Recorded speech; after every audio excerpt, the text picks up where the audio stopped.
Fort Lauderdale has a story. Most people only know the surface.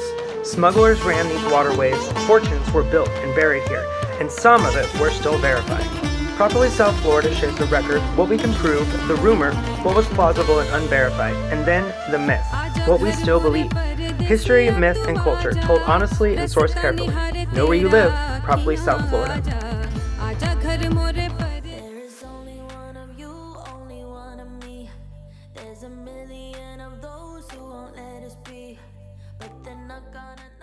I want to tell you something about the street you're probably thinking about right now.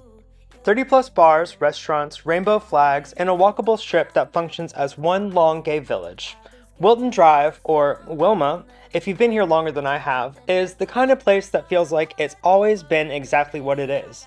Well, it hasn't. My name is John Palmer Payne. I've lived in Fort Lauderdale for about 2 years now, and I run a publication called Properly South Florida. My whole thing is that I'm not a local historian. I'm a curious outsider who started pulling on threads and I just really couldn't stop. This thread goes back to 1969, and it started 1,300 miles north of here. June 28th, 1969, the Stonewall Inn, Greenwich Village, New York City. You probably know the broad strokes. Police raid a gay bar, the patrons fight back, 3 days of protests follow. The modern LGBTQ+ rights movement, as we understand it today, traces a direct line from that sidewalk. What the history books don't tell you, at least not the Florida version, is that the shockwave didn't arrive to South Florida on schedule. While New York organized in March, Broward County was doing what it had mostly always done, looking the other way, pretending the gay community didn't exist, and occasionally sending the sheriff deputies to a barrier island beach in Dania to make arrests. That beach, that detail, stopped me in cold when I found it.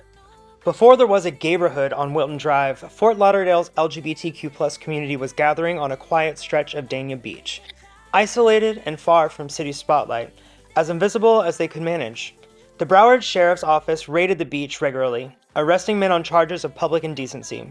And still, the community kept showing up. I want you to hold that image for just a moment, because that is what resistance looks like before it even has a name. But the real first turning point came in 1972, 3 years after Stonewall.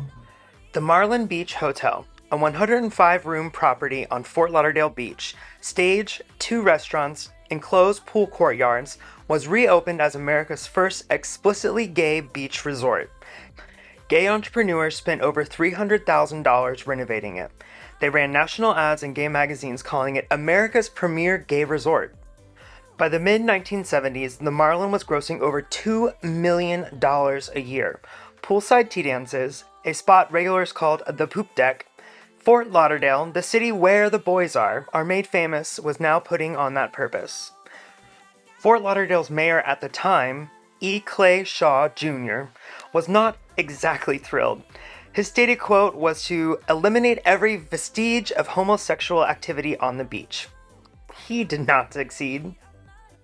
Doesn't he just look like a whole bag of fun? I bet not. Fast forward to 1991, Nick Navarro is Broward County Sheriff. On May 3rd, his office raids 2 gay bars, Club 21 and Copa, simultaneously. Navarro doesn't just send his deputies. He invites the media, he brings visiting dignitaries, and he brings his wife. Weird flex if you ask me, but what do I know? Hundreds of people are detained that night. 6 are charged. None of those charges lead to convictions.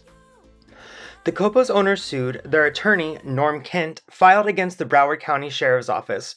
The backlash helped cost Navarro his re-election.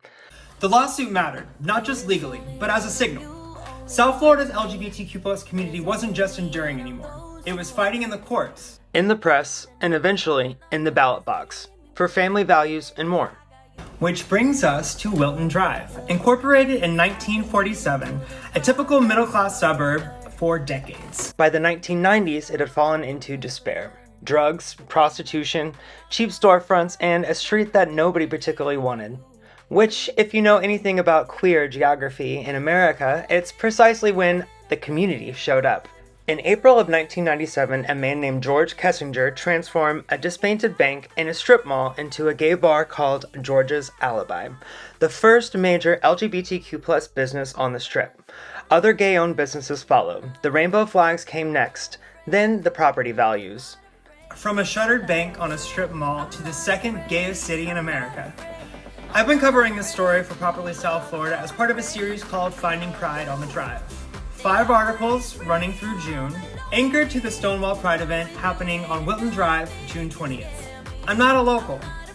I've been here for 2 years and I don't have a rich history behind it. But what I do have is a hunger to understand this place that I now call home. I love Fort Lauderdale, and I love the history behind it. But some of that history is getting erased by policy, by politics, by neglect. Some of it was erased on purpose. The record is incomplete. The photographs are mostly gone. But the real story is what matters, and I think it deserves to be told. The full article on this and more is up on Properly South Florida. I'll leave a link in the description for you. If you're gonna be in Wilton Manors on June 20th for Stonewall Pride, read this first. You'll walk down the drive differently. Once again, I'm John Palmer Payne of Properly South Florida. See you soon.